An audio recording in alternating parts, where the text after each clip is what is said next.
If I got $1 for every time someone said to me I should share my unique perspective, I would be a millionaire by now. But I didn't have the words yet. And I already felt that once I started speaking about this part of my life, my words might carry some weight. So I held back. I'm Jazmine. I was born and raised in rural Japan in a small village of only 8 houses on the Noto Peninsula in Ishikawa Prefecture. It's so tiny that even the Japanese are astonished at some of the stories that I tell about my hometown. I was raised in the rustic Japan and shaped by the language and culture. I was entirely educated by Japanese public schooling. Because I was raised on a peninsula, I was surrounded by beautiful nature, which led me to study marine biology in my higher education. By my early 20s, I was in a Japanese company. I had my apartment, a partner, a cat even. From the outside, I was fully in it. And I was really good at performing. I'd been doing it my whole life, being the right version of myself for every room that I walked into.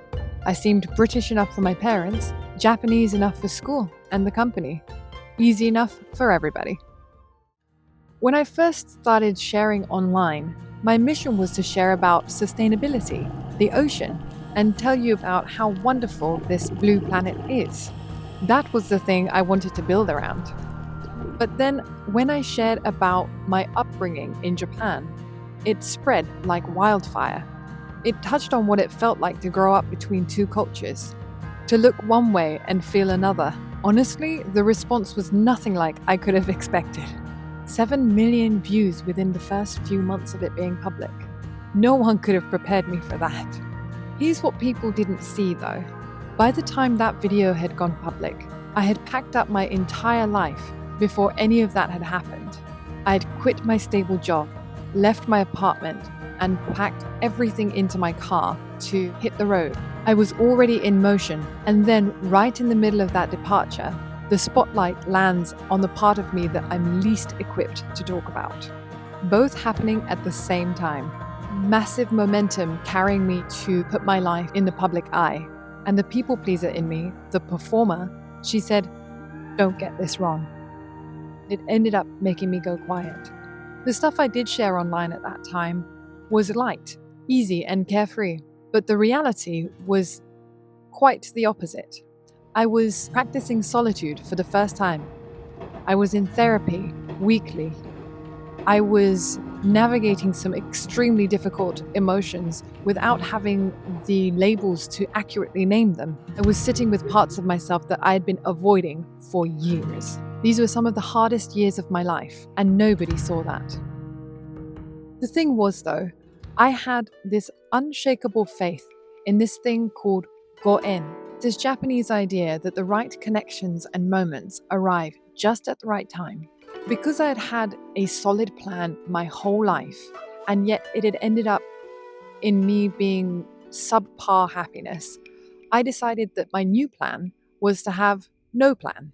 I packed up my life on August 1st, 2022, and I didn't even have the destination for that night. I sat in my driver's seat and said to myself, right, now what? And I would say slowly, but it was rather a whirlwind of things happened from there. That was 4 years ago. I now have the language for the things that I couldn't say back then. After countless experiences and questions, threads that I pursued until I couldn't pursue anymore, I have, in fact, come home to myself.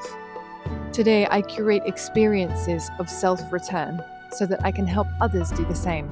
I do this in the form of workshops, conversations, retreats, all shapes and sizes, because as someone who had perpetually been the outsider, it's a wonderful feeling to feel like you belong. This channel is a place where I share some of the conversations I've had that have helped me find the language and the elements that have helped me do that. During those early years on being on this platform, I recorded some conversations of people who also didn't quite fit the conventional molds, people who carried the same sort of questions about where they belong, third culture kids, mixed families, people who hold more than one world inside them. I've been sitting on them for a while, but it's a shame for me to keep them to myself. So rather than keeping this treasure in my archive, I'd rather share them. So those are coming first. And there is something extremely special that I've been working on for about a year that I cannot wait to share with you. It's a journey extremely close to my heart, and a project that could not have come about without the support of an immense number of people. Before it even goes out there, I want to thank all of the people who support me day to day.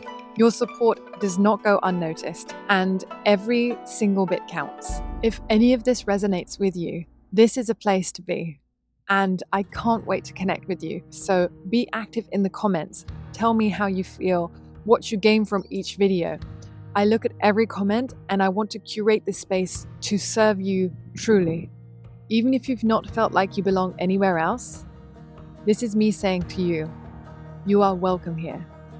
Let's get you back home to you, yourself.